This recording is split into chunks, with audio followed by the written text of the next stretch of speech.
Buenas tardes con todos. Esperemos que se encuentren muy bien, al igual que sus familiares y sus colegas de trabajo. Hoy, como Cámara de Comercio Suiza, compartiremos un espacio muy valioso con nuestro socio premium Ernst & Young y nuestro socio Ethics en el segundo encuentro del Comité de Compliance de la Cámara de Comercio Suiza. En este importante evento compartiremos con nuestra red de especialistas las últimas iniciativas internacionales desarrolladas en materia de compliance.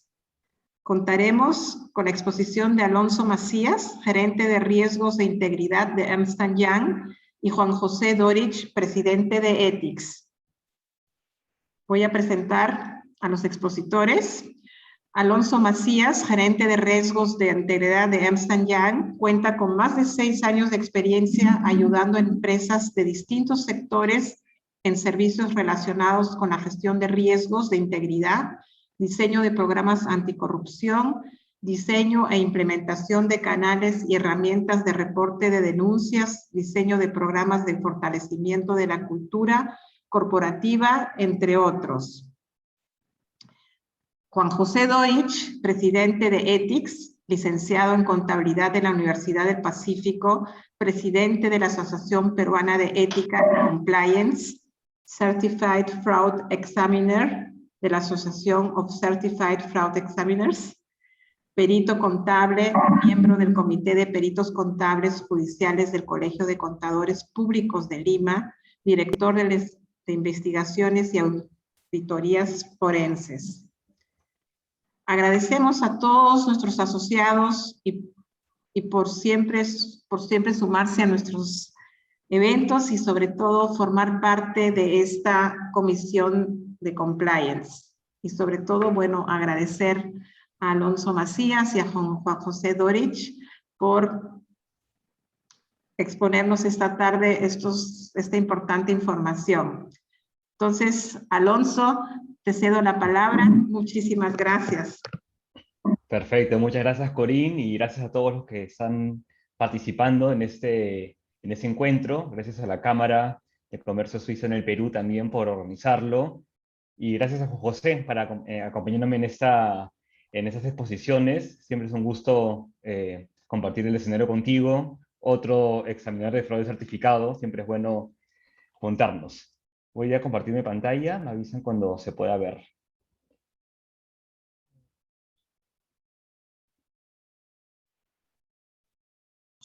Perfecto, lo vemos bien, gracias. Excelente. Entonces, bueno, en ese espacio quería hablar con ustedes unos 30 minutos sobre los sistemas de gestión de denuncias alineados a la ISO 37002. Como conocen, la mayoría debe conocer, ¿no? Los estándares ISO son esas normas y estándares que salen para un poco alinear y estandarizar, valga la redundancia, algunos sistemas de gestión. Y en ese caso, este año, de hecho, el 28 de julio del 2021, publicaron unos lineamientos para los sistemas de gestión de denuncias. Un poco entrando en el contexto y por qué es importante que el ISO haya decidido sacar esos lineamientos. Esos lineamientos, y como contexto nomás, a diferencia del estándar ISO antisoborno, no es un programa que sea certificable, son lineamientos, es un guidance, que está orientado justo a hacer de que esos programas, esos canales de denuncia, líneas éticas, como lo suelen llamar, funcionen a la práctica. ¿Y por qué? Les muestro acá unas estadísticas interesantes. Nosotros hemos publicado un estudio el año pasado, donde hemos visto que 41% de las empresas en el Perú indicaron de que tenían efectivamente sistemas confidenciales de denuncias, ¿no? Líneas éticas, whistleblower hotlines, como lo quieran llamar, implementados en sus organizaciones.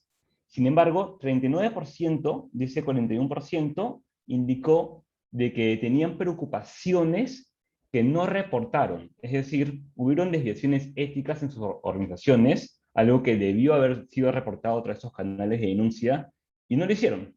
Y cuando preguntamos por qué es que no, hubieron 4 principales razones. La primera, 38% sintió preocupación por el futuro del desarrollo de su carrera profesional, es decir, temor a represalias. ¿no? Que me cambien de puesto, que no me renueven el contrato, que me despidan, o que mi jefe me haga la vida imposible hasta que yo opte por renunciar.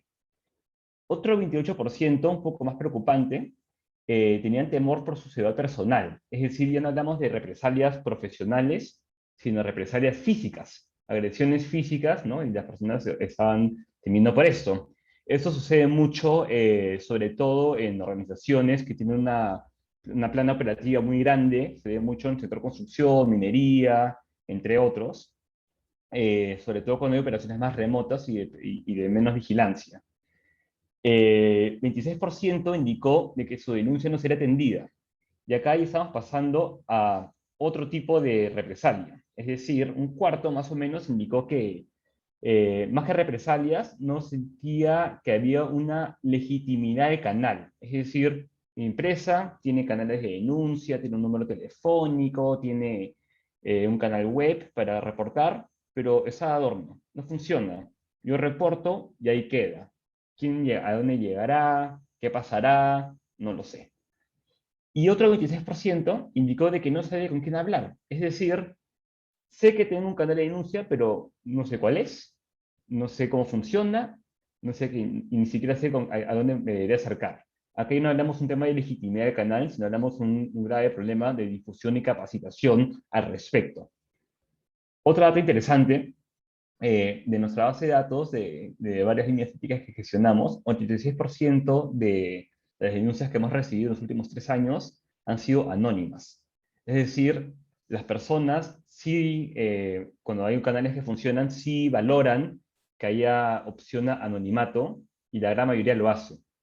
Y de hecho, de ese 86%, 53% decide compartir sus datos de, digamos, de contacto con el operador del canal, justo para poder tener una comunicación directa sin revelar su identidad con la compañía.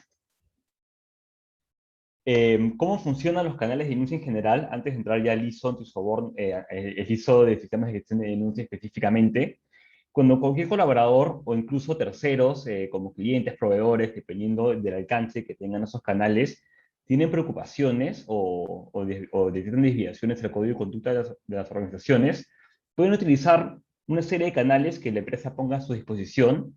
Pueden ser números de teléfono, pueden ser buzones de voz, páginas web, buzones físicos, direcciones postales, entrevistas con ciertos funcionarios, entre otros, para que de eso sea luego canalizado de forma segura a un comité de ética o un órgano de gobierno responsable de su análisis. Esto, aquí la clave es de que esos canales, independientemente de cómo funcione, que asegure, por un lado, el anonimato de la persona en caso de ser anónimo, y la confidencialidad del caso, es decir, conforme se va investigando, tratando, que no se divulgue, que no se sepa, de una manera de proteger no solamente al que denuncia, sino a los involucrados dentro de la denuncia, las personas mencionadas, hasta que se sepa si es de que hay o no cierto culpabilidad en lo reportado. ¿Y para qué sirven esos canales? ¿Por qué el ISO ha tomado especial atención en esto? Es más allá de un componente mínimo de un programa de compliance. Sí, de hecho, uno de los beneficios es cumplir con exigencias regulatorias, porque a los que son, digamos, un poco más, que conocen un poco más de la ley 13424, el ISO soborno, las normas anticorrupción como el FCPA y el UKBA, los otros programas de cumplimiento como los programas para prevenir las conductas anticompetitivas, ¿no? Los que son pro libre competencia, todos te ponen como elemento mínimo un canal de denuncias. Pero es mucho más. Ayuda finalmente, uno, a proteger el valor y patrimonio de la compañía. Como un dato anecdótico, el ACFE, que es la Asociación de Accionistas de Fraude Certificados, donde Juan José y yo pertenecemos, ha visto que las empresas que cuentan con esos canales anónimos de denuncia sufren 50% menos pérdida en fraude que sus contrapartes que no lo tienen. ¿Y eso por qué? Porque permite detectar oportunamente temas irregulares. De hecho, según el ACFE, el 40% de los fraudes a nivel mundial son detectados por estos canales, siendo el principal mecanismo de detección. Como segunda fuente principal de detección está auditoría, pero solo es un 15% de los casos. Entonces es muy importante reforzarlo. Pero también hay más beneficios, protejan a sus colaboradores, porque si bien las empresas tienen muy buenas intenciones, siendo pilares importantísimos para el desarrollo de los países, eh, las personas actúan por cuenta propia, con intencionalidad, y nos puede haber mucho de malas intenciones dentro de los propios colaboradores. Y eso es una manera de protegerlos, de levantar la mano. Y finalmente, mi razón o beneficio favorito institucionaliza los principios y valores de la compañía. Es decir, le da legitimidad a lo que las compañías predican. Todos tienen una misión, valores, códigos de conducta, pero ¿qué pasa? Cuando un código de conducta, un programa de cumplimiento, finalmente imponemos una conducta esperada a nuestros stakeholders, específicamente a los colaboradores. Pero ¿qué pasa si a mí me impone una conducta esperada y a mi alrededor veo que ocurre lo contrario? Podría percibir de que todo lo que predica la compañía es hipócrita, que no funciona, que lo dicen por decirlo. Pero si me ponen una herramienta que ya no sea, digamos, que le dé doble vía a los valores de la compañía, ya no solamente es de imposición, sino si detectas algo que va en contra de esto, repórtalo y lo vamos a gestionar. Hace que lo que hagamos sea mucho más legítimo, le da más empoderamiento a nuestros valores. Y de ahí nace la ISO antisoborno, perdón, la ISO de gestión de denuncias, la 37002. Me disculpo por la confusión con la ISO antisoborno, que ha salido también hace poco, y es la 37001, entonces son ISOs no gemelas, pero digamos familiares. Pero bueno, esa ISO ha sido publicada a finales de julio de este año, el 28 de julio específicamente, y lo que hace son poner guidelines, son lineamientos, no es certificable, como dije al inicio. Sin embargo, da bastantes luces de qué debemos de considerar cuando implementamos esos canales de denuncia. Muchas cosas que a veces dejamos de lado y que no percibimos. Como toda ISO, está dividida en algunos pilares. No siempre las ISOs empiezan, los primeros 3 capítulos, 1, 2 y 3, son definiciones, algunos términos, y a partir del capítulo 4 ya empieza, digamos, como todas las ISOs, con el contexto de la organización, que hay que entenderlo. Voy a entrar al detalle en las siguientes láminas, pero básicamente lo que te dicen es de que antes de implementar un canal de denuncias, hay que saber cómo somos. Somos una empresa grande, somos una empresa pequeña, dónde tenemos operaciones, cuántos canales o tenemos exposición. Luego temas de liderazgo, es decir, ¿quién va a liderar e impulsar esto? ¿Cómo lo que pongamos en la política del sistema de gestión de denuncias o la guía de uso de mi línea ética, cómo va a funcionar y qué roles y responsabilidades van a tener cada persona dentro de la organización? Hay que planificar, ¿no? ¿Qué acciones, qué riesgos voy a mitigar con esto? ¿Qué pretendo? ¿Cuál es mi objetivo como organización al implementar un canal de denuncias? Temas de apoyo, es decir, nada es gratis en esa vida, necesitamos recursos, necesitamos gente, tiempo, procesos, responsabilidades, temas de comunicación, tenemos que capacitar a la gente, tenemos que difundir los canales para que eso sea de conocimiento y de uso. ¿No? Vimos en las estadísticas anteriores que había un cuarto de personas que no reportaron denuncias porque o no tenían legitimidad, porque creían que no funcionaban, que eran de papel, que eran de adorno, y otros ni siquiera sabían cómo reportar. Luego la operación, que es el corazón un poco del programa o del sistema de denuncias, evaluación del desempeño, es decir, tenemos que medir a periodos planificados el uso de mis canales.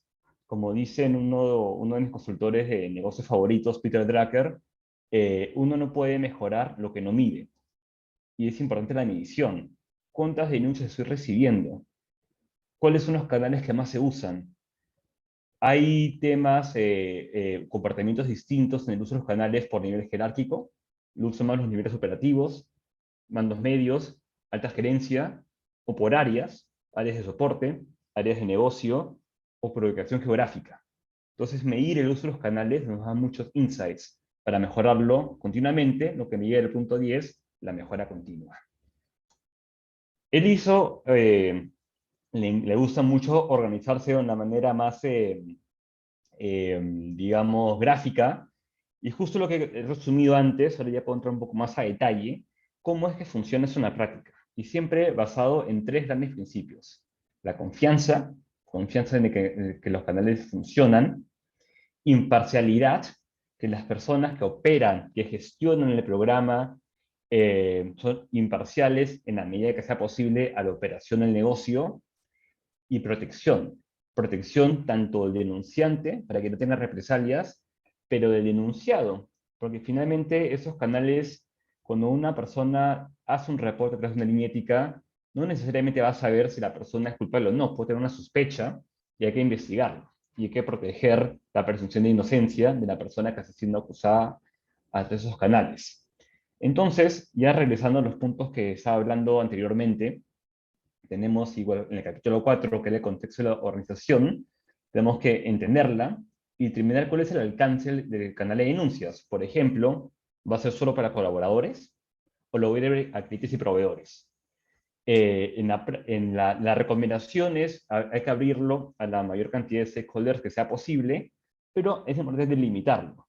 Si yo soy una empresa, por ejemplo, de consumo masivo y logro a mis clientes, posiblemente se confunda mucho el canal de reclamos de los productos, ¿no? Las líneas de atención al cliente con esos canales de denuncia, que tienen un concepto un poco distinto de un tratamiento especial.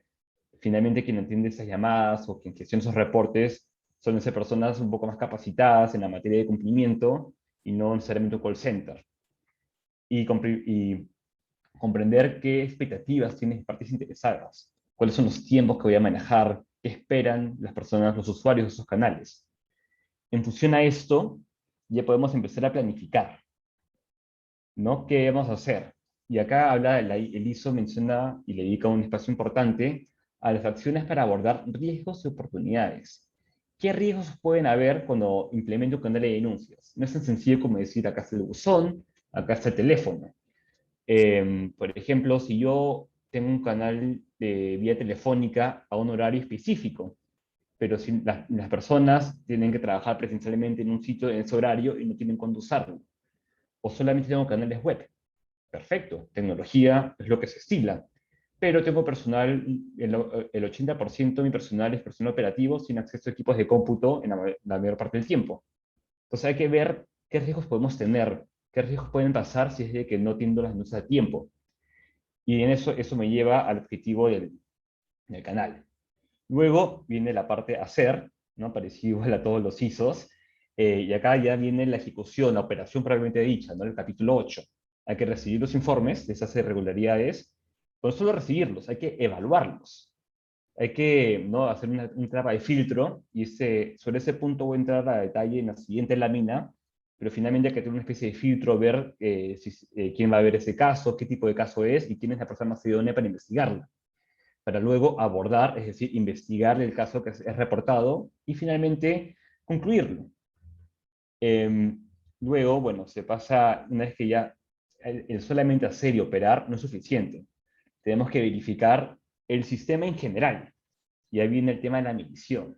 Seguimiento, medición, análisis y evaluación es clave, ¿no? Ya me adelanté un poco en la lámina anterior, pero sí, hay que medir el uso. Me llegó una denuncia al año, me llegan muchas denuncias.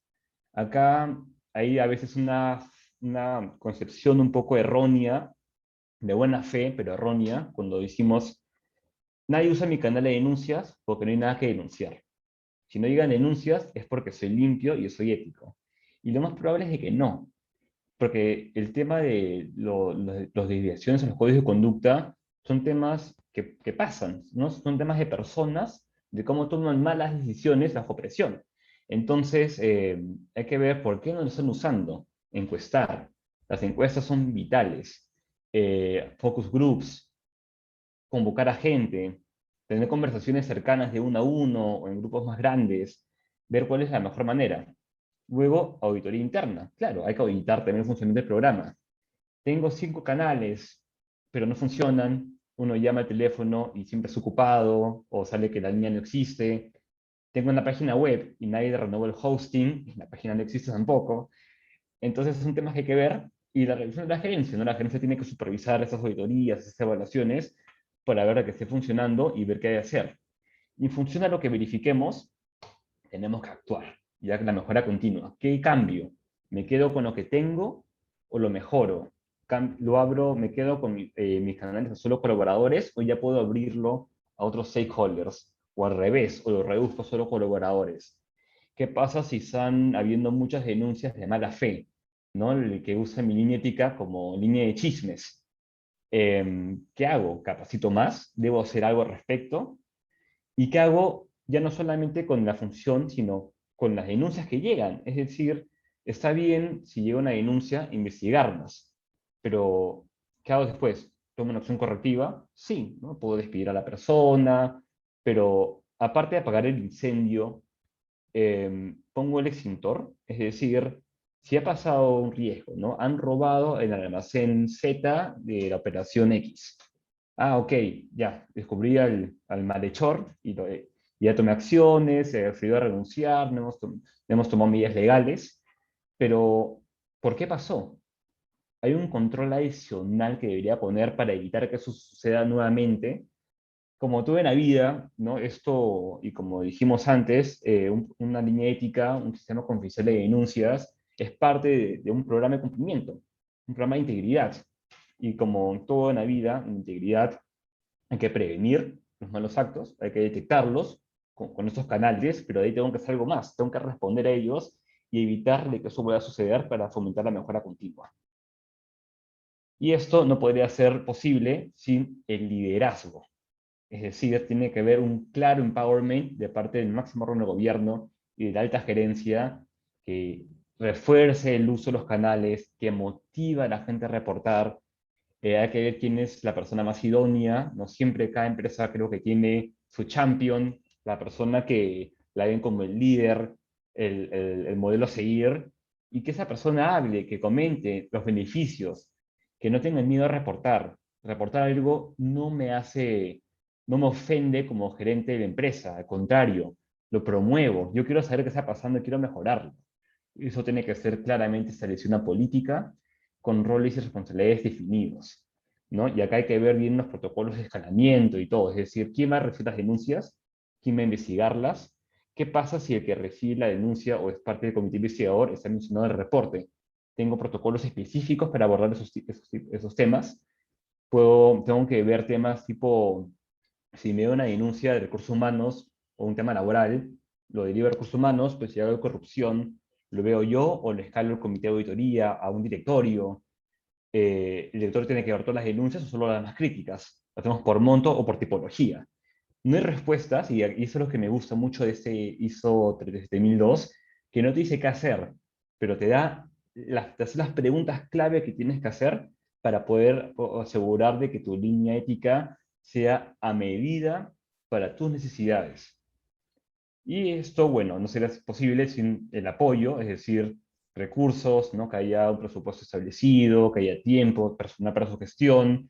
La gente debe tener competencia para investigar, para tomar esto. No podemos poner a cualquier persona a entender las denuncias. Tenemos que generar empatía con la persona, tenemos que sacar información, tenemos que generar confianza, conciencia. Las personas tienen que ver, este no es un canal de chismes, es un canal para fomentar la conducta esperada en la organización.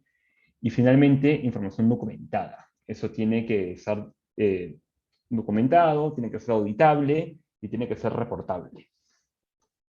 Entrando al detalle del hacer, que creo que es lo que más le quita el sueño a las personas, lo dividen en unos 4 pasos, ¿no? Primero viene la recepción, en el capítulo 8.2, que es recibir las denuncias.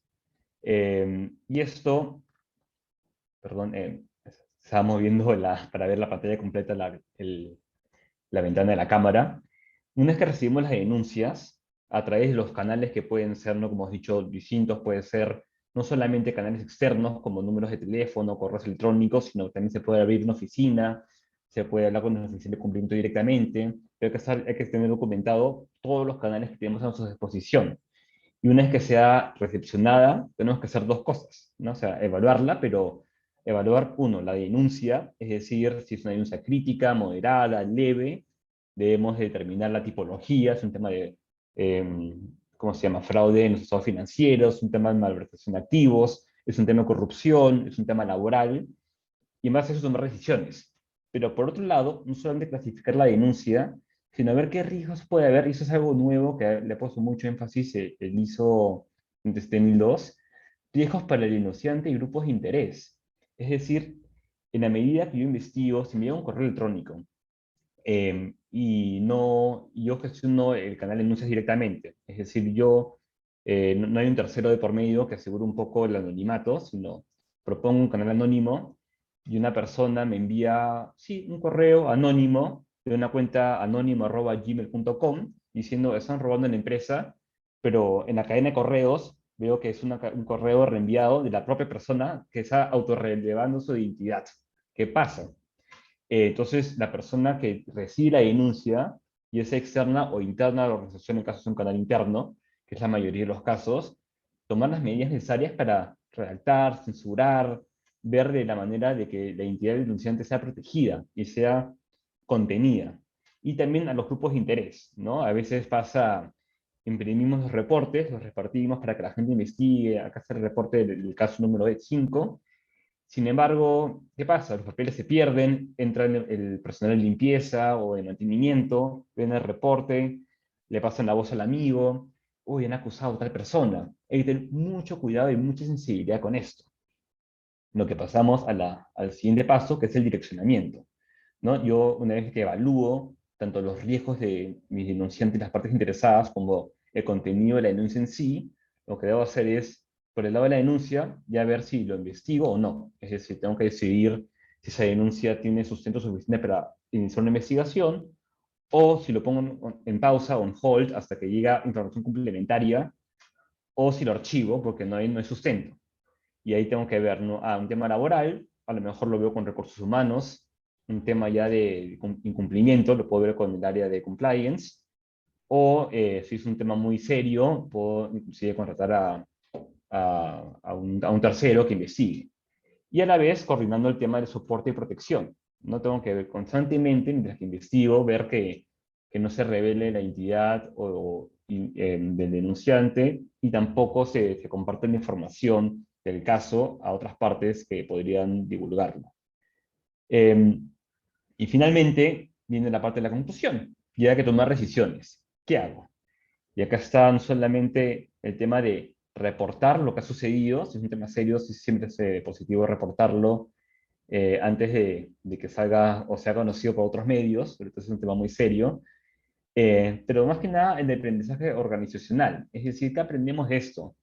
Hay empresas, una vez conversando con un oficial de cumplimiento de uno de los principales bancos, me decía, cada vez que sucede algo importante o hay una denuncia a través de los canales éticos, y es un tema de una agencia, ¿no? Que sucede en una de las agencias bancarias, aprovechamos de comunicarlo a todos los gerentes de agencia y en sus daily meetings que tienen todas las mañanas, lo llamamos la pastilla ética, la píldora ética, donde se conversa el tema.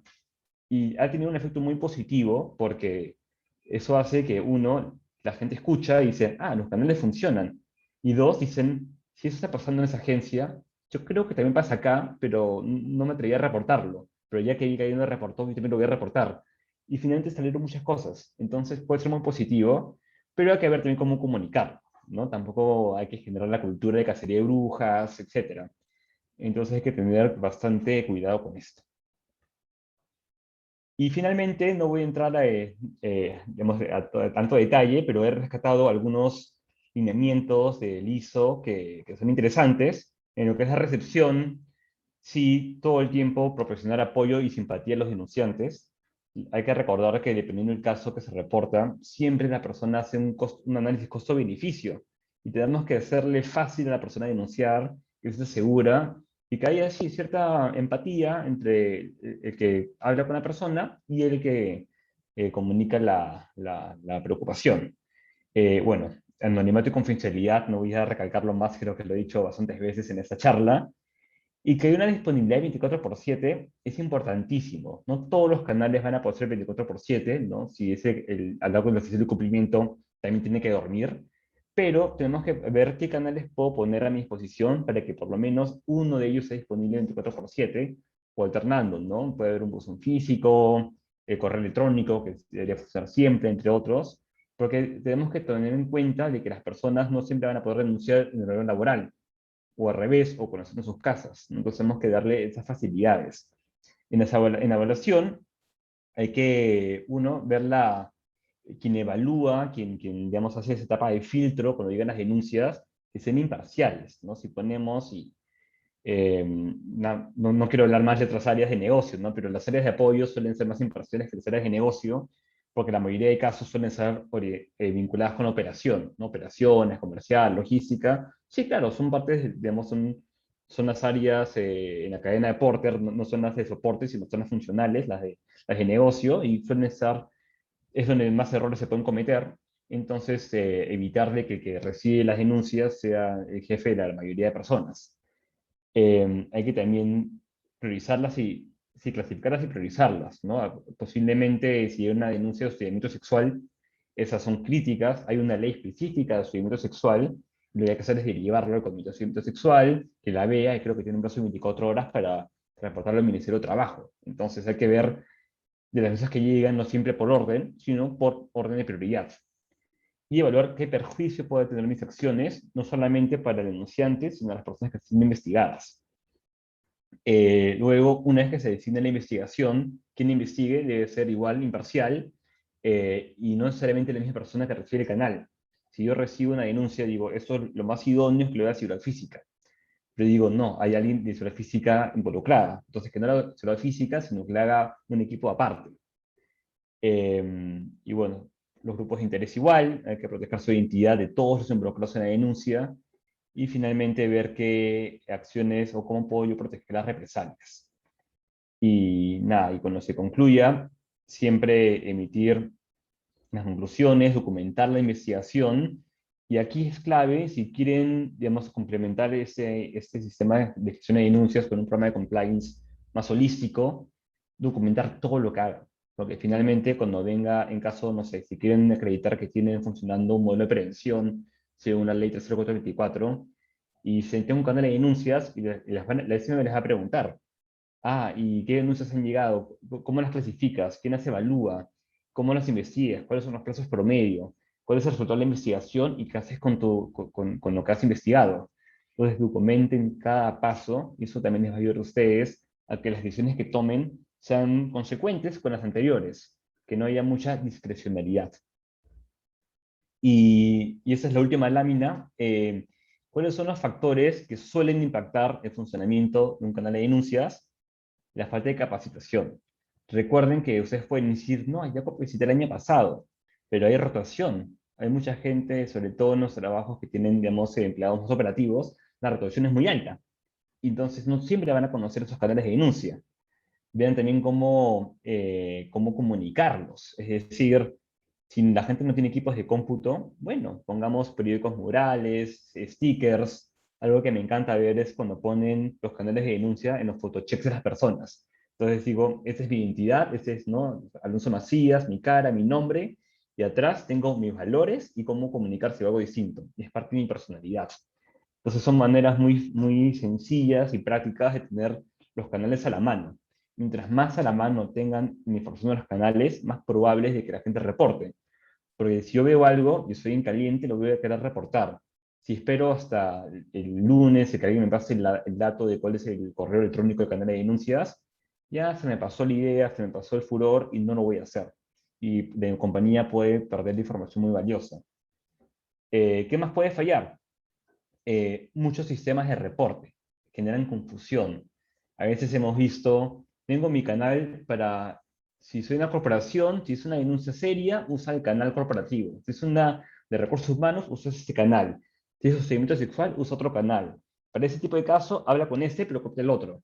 Entonces ya es tan complicado hacer esa denuncia que yo sabes que a lo mejor no lo hago, tampoco es tan serio, no me importa. Hay que hacerlo fácil. Si se pueden centralizar los casos, si pueden tener un canal y de ahí la persona de filtro deriva al canal correspondiente, genial.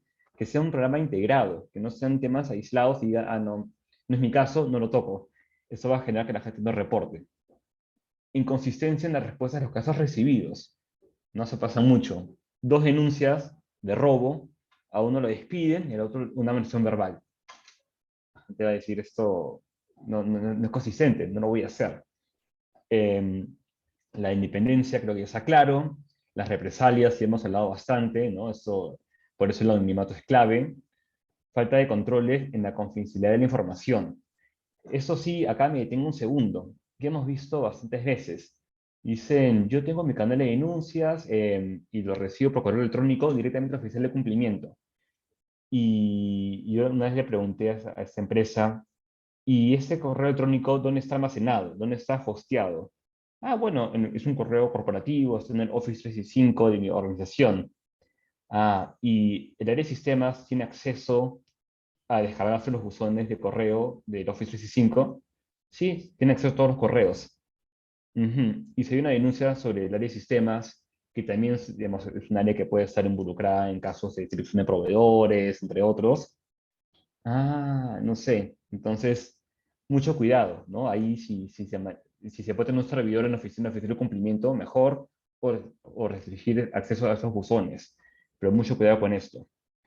Y bueno, el tiempo, la respuesta oportuna a los casos recibidos y la calidad de respuesta de la atención del denunciante, que se siente escuchado.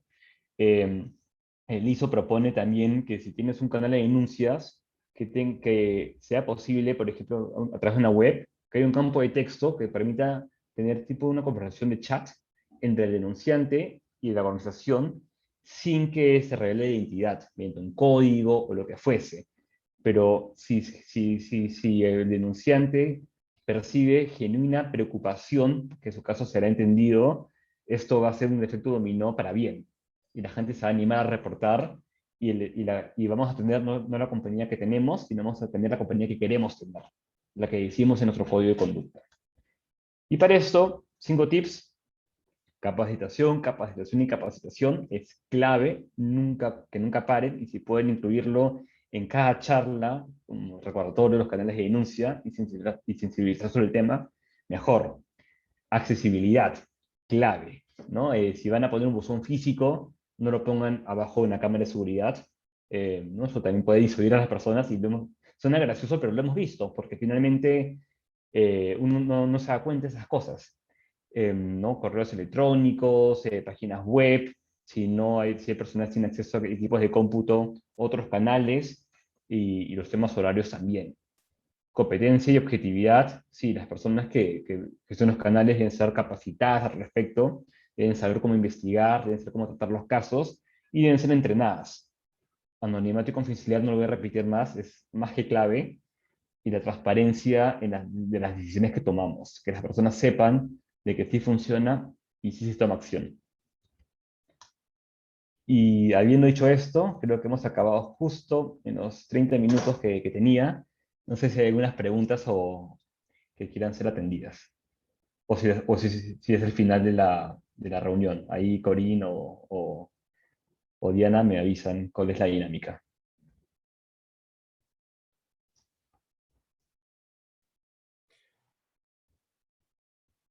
Alonso, yo creo que podemos hacer las preguntas ahora para aprovechar que estamos con la charla, con tu charla en caliente, ¿no? Perfecto, a ver, veamos Sí, sí. acá. Acá hay una persona que dice, en el caso de una MIPYME, no una micro, pequeña y mediana empresa, una organización pequeñita, ¿eso es posible? Tener un canal de vías, bueno, de varias vías, me imagino. Sí es posible, pero de acá regreso al tema el primer punto, contexto de organización. No todas las organizaciones son iguales, entonces, si yo tengo una empresa muy pequeña, de muy pocos empleados, somos 3 personas, a lo mejor un correo anónimo es suficiente. Si somos una empresa pequeña, pero a lo mejor tengo a muchas personas que trabajan para mí de manera importante, y sean terceros o no, por ejemplo, se me ocurre, no sé, muchos gestionan un almacén y a lo mejor puedo tener 20 empleados, 30, 50 empleados que me ayudan en el día a día, pero es una empresa muy pequeña que factura poco y administrativamente solo es una persona. Puede haber a lo mejor un canal físico, pero que sea en un lugar de que digamos, la gente no vea, si te vas a esa esquina es porque vas a denunciarlo. No hay que hacer ahí mucho tacto. Eh, Otro canal que es muy noble y es el más sencillo y que la gente a veces se olvida que existe. Puertas abiertas. Ahora con el oficial de cumplimiento, si no lo tienes, una MIPYME, normalmente el oficial de cumplimiento es el gerente general, / dueño de la organización, / máximo rango de gobierno. Entonces esa persona, sus puertas abiertas. déjeme escucharte, quiero hablar de las cosas que sean, y si hay un reporte confidencial, el gerente general puede como poner, hacer el propio reporte o tomar conocimiento del mismo. Y desde que funcione. Entonces, a tu pregunta, no, posiblemente no sea necesario tener muchos canales, hay que ver cuál es el canal más apropiado dependiendo de las operaciones que tengo. Si es una MIPYME con operaciones en el extranjero, ahora que hay mucho con e-commerce, por ejemplo, horarios básicos, ¿no? Porque si solo hacer un horario, ¿no? Perú, GMT-5, y trabajo mucho con China, pues será bueno de que, aunque sea una empresa pequeña, esté disponible el canal en el horario de China también, y el tema del idioma, ¿no? Que sea accesible, entendible en todos los idiomas en los que opero. Ojalá eso haya entendido esa consulta. No sé si tienen más, no veo más en el chat, pero si tienen otra consulta, con mucho gusto podemos aprovechar el espacio. Yo tengo una consulta. Dale, Juan José, Mira, claro. justamente bueno, cuando sale esta ISO, se plantea el sistema de denuncias, si es que está llegando hasta el proceso de investigación o Ujú. solamente está cubriéndote la denuncia a través de un canal de denuncias. ¿Eso nos puedes comentar un poco? Sí, lo interesante es ISO, y muy parecido a la SMB, al fin este año estamos viendo de que ya el canal de denuncias no solamente lo estamos viendo como la recepción, sino la investigación, es decir, parte de un todo. Cuando la SMB en su apartado, cuando sacó su guía de implementación de programas o de acreditación de implementación y funcionamiento de los modelos de prevención, en el apartado de canales de denuncia, lo divide en dos: recibir e investigar. Y en el caso de la ISO igual, ¿no? Hemos visto el paso de la recepción, que era el Ujú. 8.1, el paso de la evaluación o filtro, ¿no? Que es ver que si se descarta o se investiga, la investigación, donde se divide en dos, y tenemos que, por un lado, definir el equipo que va a investigar, el alcance de la investigación y investigar, y a la vez del lado de la protección del denunciante y los stakeholders involucrados, de que este caso no sea, digamos, soltado, descubierto, o que cae en las manos equivocadas hasta que no tengamos el caso concluido. Inclusive es importante, y eso lo menciona el ISO, proteger al denunciante y a los denunciados y involucrados después del caso. Es decir, una vez que concluye el caso, no puedo tirar el reporte al tacho y que lo lea alguien. Imagínense de que un caso es desestimado, y es un caso vinculado a temas serios de seguridad física, hostigamiento sexual, corrupción, y alguien lo lee y dice, ah, esa persona es corrupta. Hay toda una investigación detrás que dice que la persona es inocente y que la denuncia era de mala fe. Entonces hay que también tener cuidado que una vez que el caso es cerrado, igual se trataba con toda la confidencialidad del caso. Un poco que te está llevando entonces a una necesidad de también contar con servicios de investigación y claro, porque típicamente pues una empresa contrataba una empresa para que le lleve el canal de denuncias, pero no el servicio completo, ¿no? Entonces ahora creo que es un poco más explícito que tiene que llegar hasta que concluya la denuncia, se investigue y se cierre, ¿no? Sí, eso, de hecho, sí, eso es verdad. Sin embargo, y regreso a la pregunta anónima de la primera pregunta que tuvimos, es que también depende del contexto. Es decir, una empresa muy pequeña posiblemente no pueda recursear, contratar Ah, una gran investigación forense. Eso es cierto, ¿no? No suelen ser las más económicas por todo lo que involucra. Sin embargo, hay que ver quiénes son las personas más idóneas para investigar. A veces la propia empresa puede tener un equipo de auditoría, que puede ser un equipo que tenga las capacidades de hacer la investigación, o puede ser el equipo, el propio comité de ética que investigue, que diga, ya tengo a mi gerente legal y a mi gerente de recursos humanos para que uno vea temas legales o los temas laborales, y me apoyo como brazo operativo con la auditoría y seguridad física, y les doy ciertas tareas. Búscame esta información, revisa las cámaras, revisa, haz un arqueo de caja. Entonces, a veces ya tenemos recursos dentro de la empresa, es cuestión de armonizarlos y orquestarlos. Pero sí es importante el fondo, es decir, una vez que lo detecto, ver si vale la pena investigar o no, investigar en caso se amerite, y cerrar el caso no solamente apagando el incendio, sino poniendo el extintor. Es importante también, producto de ese caso, qué lecciones aprendidas tengo, qué debo cambiar para que eso no vuelva a suceder. Yo siempre hago el símil de esos temas con la salud personal de cada uno. Uno trata de comer sano y hacer reporte y cuidarse para no enfermarse, pero igual vamos al doctor una vez al año a hacer el chequeo médico, ¿no? Eso es la detección, esa es la línea ética, es un mecanismo de detección. Y si me detectan algo, me hacen una intervención, me pueden operar una muela, me operan la vista, lo que yo tenga, y de ahí me dan medidas preventivas para evitar de que eso vuelva a pasar o se empeore. Acá tengo una pregunta en dos. A ver, hola Alonso, consulta sobre lo explicado. Considerando de que actualmente todo lo relacionado con las ISOs, desde la 37000, 36001, 37002, bajo tu consideración, lo ideal como primer paso es hacer homologación para una organización y de ahí es parte del plan de la organización solicitar la certificación. A ver, la certificación siempre es bueno en el sentido de que es un sello que garantiza. Sin embargo, no todos, por ejemplo, esta ISO, la 36002, no es certificable. Es una guidance, son lineamientos. Entonces, ahí posiblemente, bueno, no es posible la certificación, pero es una buena base. Lo que yo recomiendo siempre es ver cuál es su necesidad y qué es lo que piden los stakeholders, ¿no? Si es de que ya lo cumples, hay muchas empresas que ya cumplen con las ISOs automáticamente y optan a no certificarse porque no lo necesitan. Si trabajas mucho con el Estado, certificarse es lo más importante que puedes hacer, porque últimamente en cada licitación del Estado te dicen que sea certificado, que puede que tenga un modelo de prevención, anticorrupción. Si trabajas con empresas internacionales también, hay que tener, ver cuál es el objetivo. Yo promuevo la certificación siempre porque es bueno tenerlo, pero es mejor que ahí en externo a ti mismo te diga que lo tienes. Un poco le da legitimidad y credibilidad a tu programa. Pero si no lo considera, no lo considera necesario, no es obligatorio. Acá lo importante es protegerse, ¿no? ¿Cuál es el espíritu de las ISOs de la línea 37000? Es decir, ¿no? La de soborno, las líneas de denuncia, es proteger nuestra organización, proteger nuestra reputación. Y si quieres y qué mejor manera de que un tercero te diga, lo estás haciendo bien, genial. Pero lo principal es protegernos. Y hay una tercera pregunta.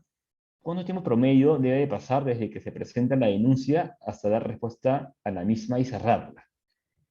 Yo me gustaría dividir esa pregunta en dos.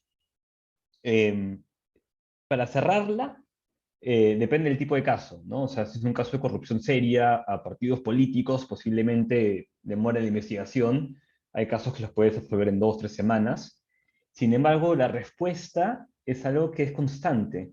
De hecho, hay empresas que optan en sus canales de reporte mantener informado al denunciante conforme va pasando la investigación. Estamos investigando, tenemos impasse. Hay empresas que dicen, no, yo solo le digo recibido en investigación y cerrado.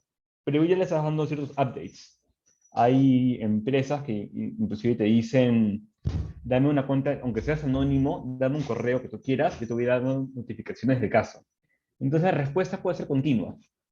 Y para cerrarla, habría que hacer, para poder definir y mejorar, hay que medir antes, ¿no? Yo empezaría investigando y ver cuánto me demora, cuál es el equipo que tengo a mi disposición, cuánto me demora en promedio, pero ya establecerlo. Esto es lo que me debería dar una investigación y a partir de ahí ir afinando en el tiempo. Me gustaría darte una respuesta 2 semanas, 3 semanas, pero algo que sí te puedo decir que según buenas prácticas de investigaciones forenses, las primeras 48 horas son claves. Sobre todo si es un tema de robo, las primeras 48 horas son claves para investigar fraudes. De ahí se puede indagar más, se puede ir hacia atrás, pero sí, las primeras 48 horas son claves para iniciar la investigación y recabar la mayor cantidad o explotar fuentes de información posibles. Excelente. Buenísimo, Muchas Juan gracias, José. Alonso. Excelente presentación. No, cuando gusten y nada, te cedo la palabra para tu ponencia. Muchas gracias. Sí. Yo tengo una ponencia un poco más corta que trata sobre temas de competencia. Espero que también les sea muy interesante. En un segundo voy a compartir la pantalla.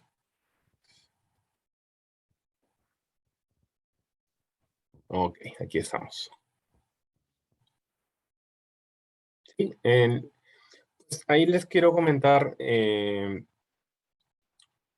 nuestro tema es ahora en la guía de programas de cumplimiento de competencia que emitió la OECD, o conocida acá en Perú como OCDE, ¿no? Acá les quiero explicar un poco, bueno, esta es una guía que ha aparecido este año. Básicamente es un paper de discusión que se lo publica OCDE para buscar un poco de qué manera están abordando las guías de implementación de programas de compliance para competencia. De hecho, en la guía se menciona, por ejemplo, que hay 26 países que ya han elaborado guías de compliance para los temas de antitrust con competencia, y 20 de esas guías han sido desarrolladas en los últimos 5 años. ¿Ya? Las agencias de competencia, en este caso nuestra agencia de competencia en Perú es la Indecopi, están lanzando guías específicas para grupos de compañías. Entonces, cuando hablamos de grupos de compañías, hablamos de compañías de construcción, compañías que se dedican a las inmobiliarias, o enfocándose en sectores específicos en donde puede haber un riesgo de carteles. Luego les voy a explicar en qué consisten estos carteles, ¿no? Y también están explicando que hay algunas agencias que están fortaleciendo el uso de estos programas de cumplimiento de competencia porque se están brindando beneficios para las empresas al momento de rebajarles las multas. Y eso previamente una acreditación de los pasos a pasos que se están mostrando en las guías de implementación. En el caso, por ejemplo, del paper que ha emitido el OCDE, ellos están centrando principalmente en explicar cuáles son las políticas que están abordando las agencias de competencia relacionadas a los programas de cumplimiento corporativos y cómo es que se está evitando la implementación de estos cárteles, ¿no? Las agencias de competencia se están enfocando en evitar que exista competencia desleal, y en algunos casos se está estableciendo ya obligaciones respecto a la implementación del programa de cumplimiento. No todos los países han definido a través de sus agencias de competencia la obligatoriedad de los programas de cumplimiento, y también, por lo general, no todos los países han establecido beneficios. Por ejemplo, tenemos acá en la pantalla dos estadísticas importantes. La primera nos dice que en los últimos años el número de inspecciones sorpresivas de parte de los reguladores de competencia se ha ido reduciendo. Sin embargo, en los países que son miembros de OCDE, esto sí ha estado incrementándose, a excepción del año 2019. Pero por lo general la tendencia es que las inspecciones sorpresivas se han estado incrementando. ¿Qué sucede en América Latina?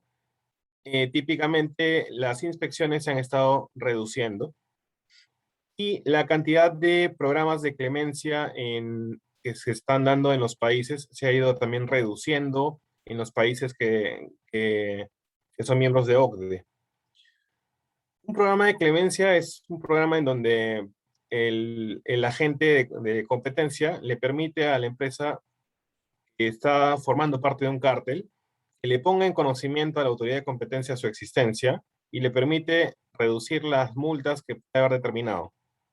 Por ejemplo, hay algunas compañías del sector del gas licuado de petróleo, o han habido compañías de rubros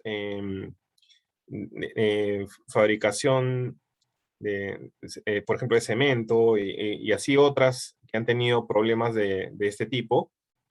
Podría ser el caso que muchos de ellos hayan accedido a programas de clemencia para poder reducir también sus multas, ¿no? Ahora, importante mencionar que la cantidad de decisiones de optar en forma de cártel, un cártel cuando dos o más empresas se ponen de acuerdo para restringir a un competidor, es decir, acuerdan prácticas anticompetitivas. Entonces, acá se puede ver, por ejemplo, que en el caso de los países que son miembros de OCDE, sí ha habido un incremento de las decisiones de cártel en los países. Es decir, que no está siendo tan efectiva, no están siendo tan efectivas las labores de prevención sobre este frente. Y entonces se hace más importante, por esa razón, el implementar programas de cumplimiento. Y por otro lado, la cantidad de multas que se están imponiendo en los últimos años en los países que son miembros de OCDE se viene incrementando. Otro punto importante tiene que ver con los beneficios de implementar un programa.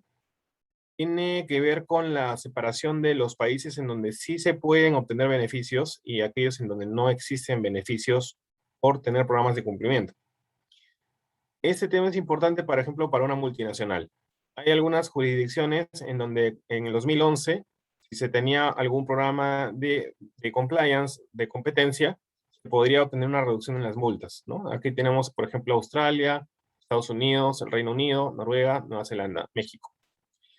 En el año 2021 ya existen más países y lo que es bueno para nosotros es que Perú ya forma parte del grupo de países que tiene programas de beneficios, programas de clemencia y guías de competencia publicadas, al igual que Chile, Canadá, Brasil y así otros países. Como pueden ver acá, Sudamérica es uno de los bloques que ha desarrollado más en el tema de competencia, ¿no? Igual para una multinacional hay algunas jurisdicciones, por ejemplo en el caso de México, en donde ya no existen beneficios de implementar programas de competencia, o Francia, ¿no? Entonces, esto sí nos dice dónde deberíamos poner más foco, en donde, por ejemplo, no vamos a obtener ningún tipo de reducción de multas, lo cual le hace más riesgoso que existan prácticas anticompetitivas, y otros países donde si ven hay beneficios, sí podría ser que el tema de conducta y por el tema de predisposición se puedan generar riesgos más fuertes, ¿no? La OCDE nos sugiere un mecanismo de cómo reaccionar sobre temas de anticompetencia, ¿no? Nos dice, primero, tenemos que incorporar los temas de conducta en nuestras políticas. Tenemos que tener una política de antitrust. Tenemos que identificar cuáles son los posibles impactos adversos que podrían suceder si es que nos toca vivir un problema de competencia. Y definitivamente tenemos que cesar, prevenir o mitigar los impactos adversos que hemos identificado rápidamente. Una vez que se hace esto, deberíamos monitorear los resultados de nuestras acciones y finalmente comunicar a la dirección los impactos que podrían haber tenido malas prácticas de competencia si se han detectado, ¿no? En el caso de los programas de compliance de competencia, la OCDE sugiere un programa de 7 elementos. Tenemos evaluación de riesgos y priorización, liderazgo y compromiso de la gerencia, transparencia, auditoría, monitoreo y evaluación, capacitación, reporte y revisión posterior. Lo interesante de la guía de la OCDE es que resalta mucho el caso de Perú. De hecho, lo pone entre los mejores ejemplos de programas de competencia que se han lanzado y de hecho citan la experiencia de la guía de competencia que lanzó la Indecopi. Acá tendríamos como punto de partida qué fue lo que se ha hecho en el caso de Perú. Tenemos acá la ley emitida por la Presidencia del Consejo de Ministros que fue lanzada en febrero de 2019. Tenemos el establecimiento de sanciones graves para directivos y gerentes y la necesidad de contar con un programa de cumplimiento para mitigar riesgos de incumplimiento de tipo de competencia, ¿no? Entonces, la guía de implementación se ha emitido en marzo de 2020, es esta que tenemos acá, el programa de cumplimiento de normas de libre competencia. Y en resumen, se tienen factores como el compromiso de cumplir con la alta dirección, identificación de riesgos, procedimientos y protocolos, capacitación, auditoría, actualización y constante y monitoreo, procedimientos de consultas y también contar con oficial de cumplimiento. Entonces, como pueden ver, es una estructura bastante similar de componentes a la que había planteado la misma OCDE respecto a los programas de cumplimiento. Y como la toma de ejemplo, pues aquí les menciono un poco qué pasa con las empresas que no tienen nada o que cometen una falta grave respecto a libre competencia, ¿no? Por ejemplo, las empresas que están cayendo en prácticas anticompetitivas pueden ser sancionadas con multas que van hasta el 12% de sus ventas. Es decir, es desastroso. Y por otro lado, las multas son impuestas a los ejecutivos que están ligados al caso. Muchas veces son gerentes generales o también pueden ser directores de las compañías que han cometido las faltas. Y asumen las multas a nivel personal. Es decir, que estas sanciones que pueden llegar hasta 440.000 soles, este monto es el del año pasado, 440.000 soles para una persona pues también es destructivo, ¿no? Entonces, obviamente, las gerencias y los directores están preocupados por contar con un programa de cumplimiento sobre competencia. Hay tres tipos de prácticas que afectan a la libre competencia, en las cuales tienen que tomar en cuenta. Las prácticas colusorias horizontales, que vienen a ser las prácticas en donde se ponen de acuerdo dos o más competidores respecto a alguna variable de competencia en el mercado, que pueden ser precios, descuentos o condiciones de entrega, por ejemplo. Existen también prácticas colusorias verticales que tienen que ver con concertación entre empresas que forman la cadena de distribución o la cadena de producción. Por ejemplo, el acuerdo que tiene una empresa con un distribuidor o el acuerdo que tiene con un proveedor. Por ejemplo, de restringir acceso a competidores o de restringir el acceso al abastecimiento o a los canales de distribución. Eso se considera prácticas colusorias verticales. Y por último, el abuso de posición de dominio, que sucede cuando una empresa tiene una posición dominante en el mercado y finalmente usa esa posición para restringirle el acceso a los competidores. Estos tres puntos no son riesgos para todas las compañías, pero por lo general, las compañías que tienen una participación muy grande en el mercado pueden tener el riesgo del abuso de posición de dominio, y las compañías que tienen contacto con distribuidores o que son parte de gremios podrían estar afectos a las prácticas colusorias. Entonces, en algunos casos existen cámaras especializadas o sociedades especializadas en donde se discute mucho lo que pasa en la industria o en el sector. Entonces, acá es muy importante y la Indecopi sugiere directamente a las cámaras y a los grupos gremiales de qué manera se puede abordar temas que son importantes para las diferentes empresas que forman el gremio sin necesidad de exponerse a acuerdos de colusión.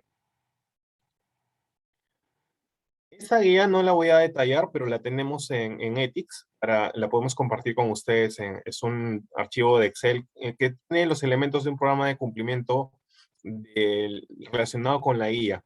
Y acá básicamente estamos hablando de 26 puntos granularizados que sugiere la Indecopi de cómo se puede evidenciar el programa de cumplimiento de competencia. Entonces, acá, bueno, voy a ir mencionándoles temas principales nada más, solamente para mencionarles que lo pueden evaluar en otro momento, definitivamente.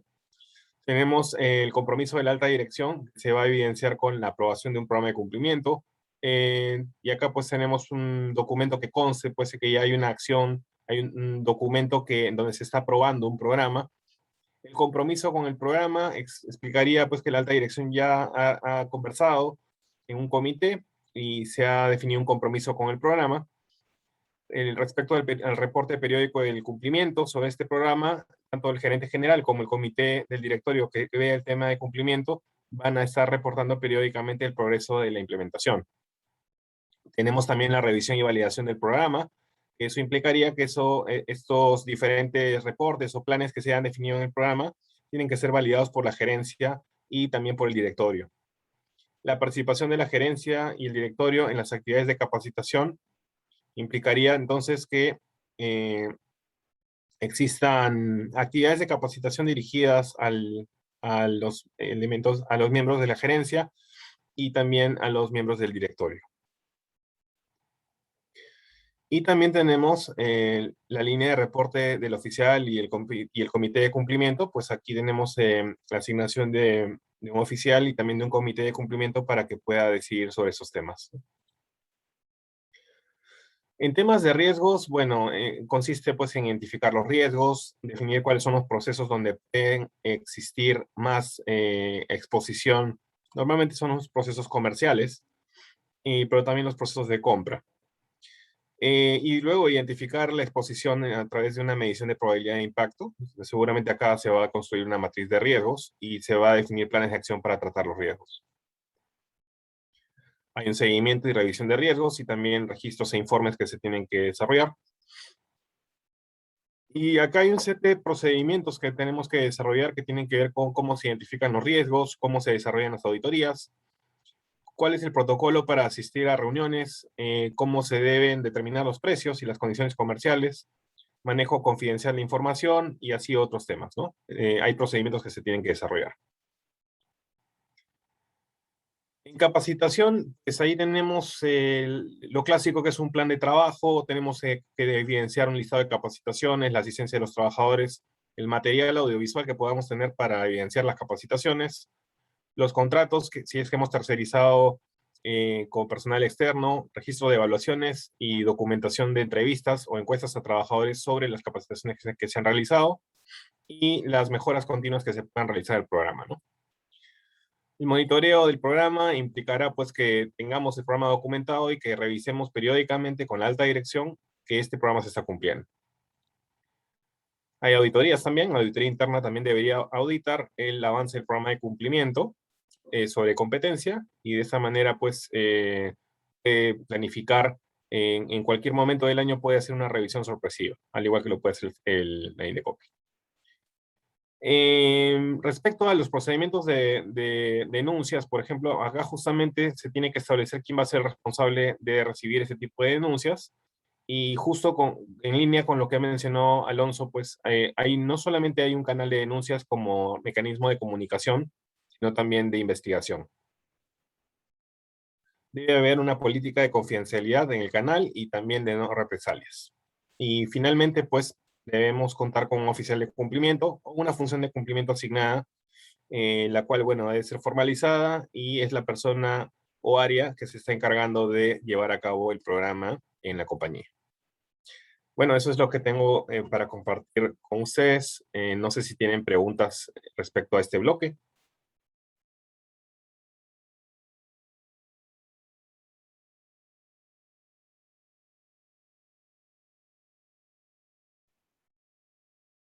No, creo que no hay preguntas. Ahora, Juan José, aprovechando, ahora yo te hago una pregunta a ti. Ah, ya, Eh, perfecto. Hay un control que se está moviendo mucho en el mundo justo para los temas de libre competencia, que es el screening de comunicaciones. Eso es un control muy controversial porque por un lado lo ven muy invasivo, porque atenta de cierto modo con la privacidad de las personas, pero por otro lado muy efectivo y de hecho recomendado por la DOJ, que también tiene su guía de antitrust y otros estándares. Inclusive, si bien me recuerdo, la guía de copy también lo menciona, siempre y cuando no sea una persona que monitora los correos, ¿no? Que sea un bot, por ejemplo, que con Data Analytics revisa o corre un programa y ve, si veo el dominio de tipo la competencia, ¿no? @competencia.com y la palabra precio, me salta una alerta para investigar. O sea, no hay nadie que revise el correo. Sin embargo, igual es un poco invasivo. No sé si cuando has hablado de esos temas, has profundizado en ese debate Sí, sobre esas posturas. sí, mira, en principio la revisión de comunicaciones en una compañía que está expuesta al riesgo es importante.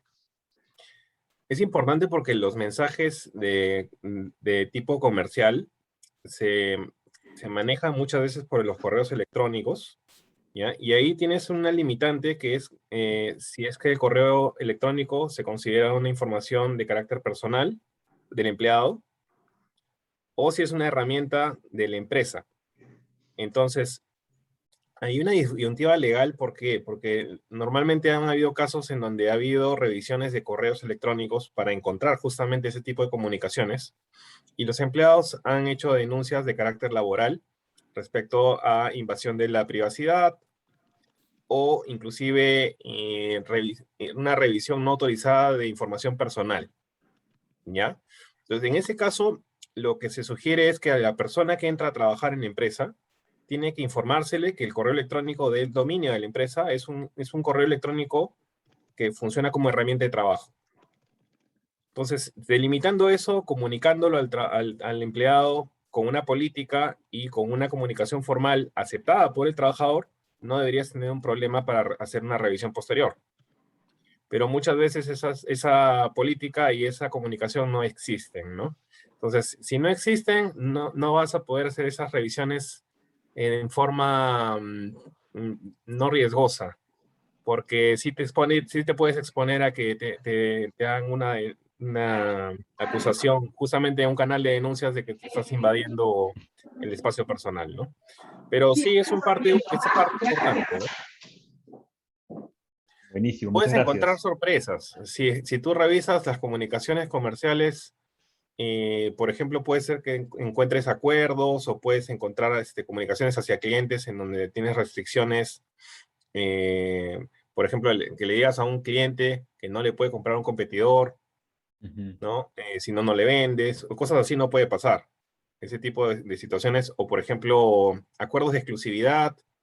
eh, lo peor sería, pues, comunicaciones intercompañía, ¿no? En donde eso sería pues, un cártel, ¿no? Eso sí, pero pasa, si Claro, se puede, y de hecho la Indecopies ha hecho ese tipo de investigaciones, han ido a revisar correos electrónicos, entonces en las inspecciones sorpresivas que pueden realizar, te piden la computadora, hacen una copia forense y se acabó. Y ya tienen copia de todos los correos porque ha sido una inspección sorpresiva. Y si no tienes un programa de cumplimiento, eh, no te vas a poder librar de las multas. Y ya viste, el porcentaje de multa es 12% sobre la venta anual. Es un sí, desastre. A nivel personal también, si te encuentran algo así y, y que te multen pues con 440.000 soles a nivel personal, también eso es algo que no se puede manejar. Entonces un gerente general sí debe estar preocupado por asegurarse que en las compañías tenga este programa implementado.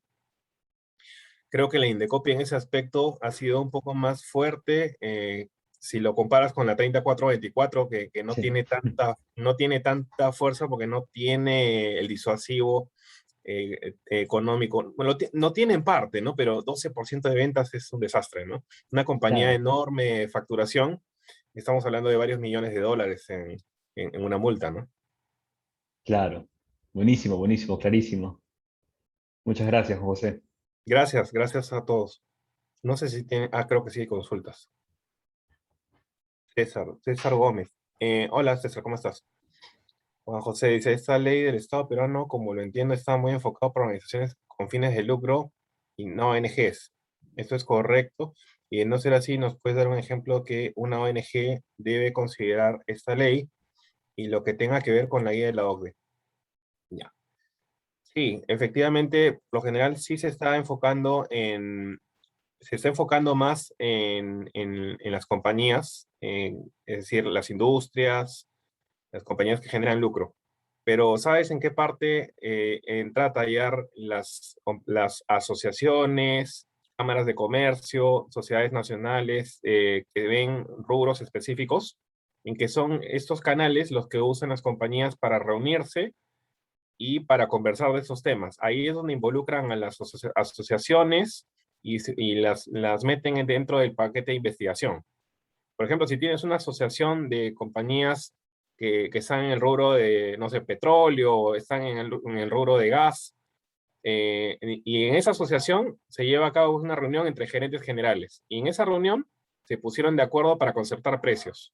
Ya. Esas comunicaciones, esos eventos que realizaron esas asociaciones, están en el mapa de las investigaciones. Entonces, no es que las ONGs vayan a tener un problema, directamente, pero indirectamente por a veces ser asociaciones que están agremiando empresas, sí es un problema, porque pueden verse involucrados los directivos en las investigaciones si es que no han tenido el debido cuidado ahí, ¿no? Creo que tenían otra pregunta. Ramón, detectar un cártel es muy difícil a no ser que este sea denunciado. ¿En qué medida se tiene registro de este beneficio o recompensas a soplones? Sí, ese es un muy buen tema. Justamente estaba viendo, hay una página en Indecopy que justamente explica los beneficios que reciben las personas que denuncian los carteles. Entonces, hay unos beneficios que tienen que ver, que van por el orden del 50%, 10% de la multa, depende de los casos, ¿no? Obviamente esto tiene una casuística bien amplia, pero sí estamos hablando de facilitarle el camino a la Indecopi a través de darle la posibilidad a un empleado de la compañía que delate a las personas o empresas que han estado participando en los carteles. Entonces, si es que hay un empleado que detecta eso y lo reporta, a nivel personal se ve beneficiado porque recibe una recompensa de parte de la Indecopi.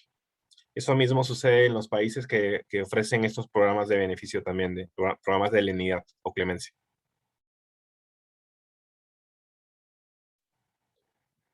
Sí, eso, perdón, creo que hay otra pregunta. Ah, sí, sí. Gracias, César. Entonces sí es un tema interesante que tenemos que tomar en cuenta, ¿no? Más grave se hace el riesgo para empresas que están en una posición de mercado con participación muy alta. Entonces sí, es importante que tomemos en cuenta eso, ¿no?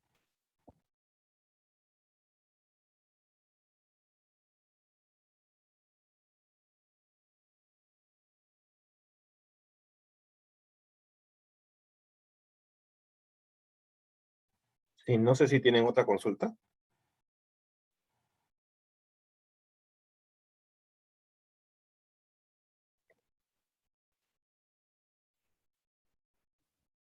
Parece que ya no.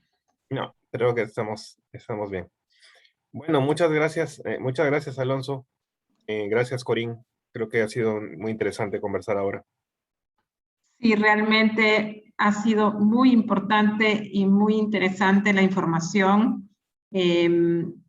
Seguramente vamos a poder revisarla nuevamente cuando tengamos la presentación que vamos a compartir con los que han estado presentes. Agradecerles realmente por los que han participado, a nuestros socios, a nuestros aliados, y bueno, sobre todo a Juan José y a Alonso por las presentaciones tan interesantes y seguramente muy importantes para todos, porque con ello pues pueden implementar, trabajar, y seguramente si tuvieran alguna pregunta ustedes estarían dispuestos a responder, ¿no? Definitivamente.